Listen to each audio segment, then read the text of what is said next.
You ask Tiger to solve.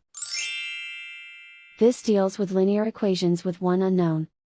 The final result is m equals -12/7.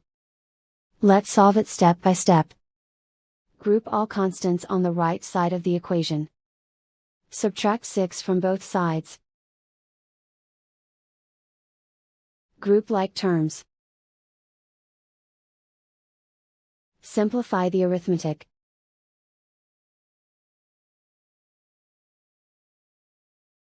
Isolate the m. Multiply both sides by inverse fraction 2/7.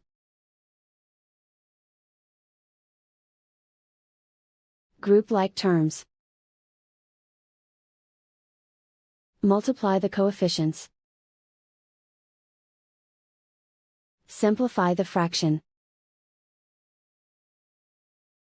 Multiply the fractions. Simplify the arithmetic. And so the final result is m equals -12/7.